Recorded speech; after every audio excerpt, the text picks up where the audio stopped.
Hello, my name is Bradley Bennett, and this presentation covers internal controls in the COSO framework.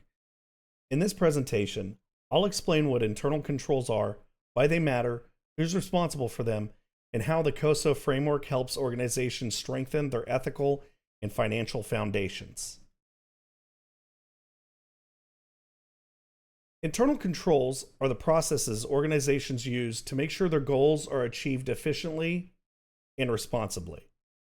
They help protect company assets, ensure accurate financial reporting, and support compliance with laws and regulations. Think of internal controls as a safety system that keeps organizations honest, reliable, and transparent. They're the foundation of ethical business operations.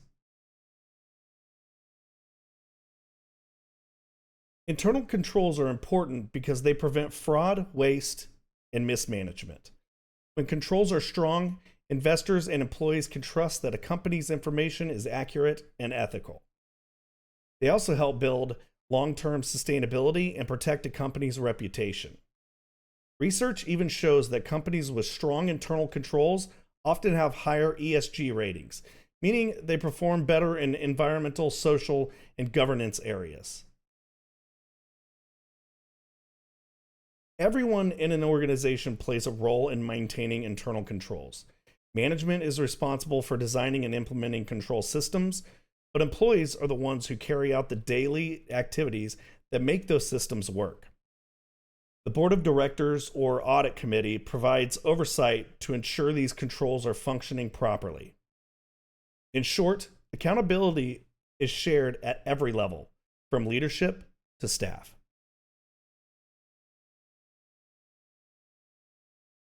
One of the most widely used models for internal control is the COSO framework.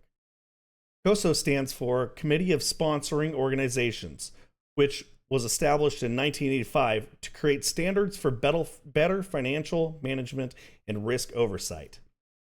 The framework provides a structure for how organizations can design, implement, and assess their internal control systems.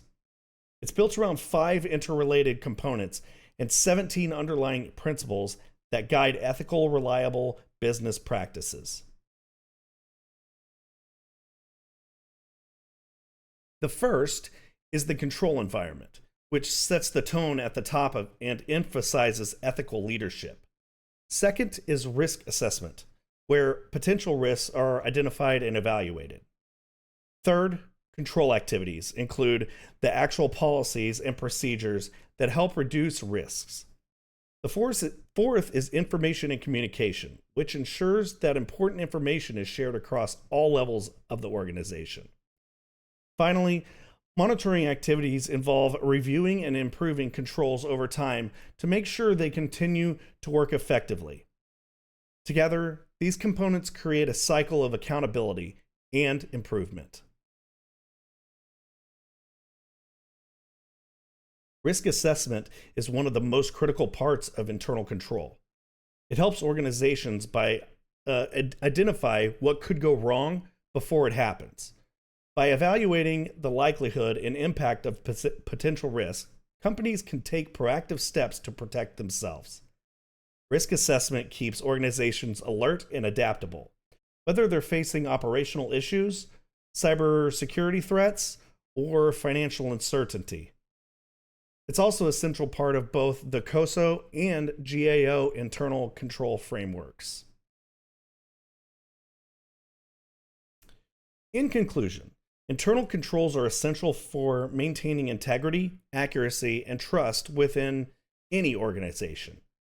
The COSO framework gives leaders a clear and practical roadmap for building and maintaining effective controls.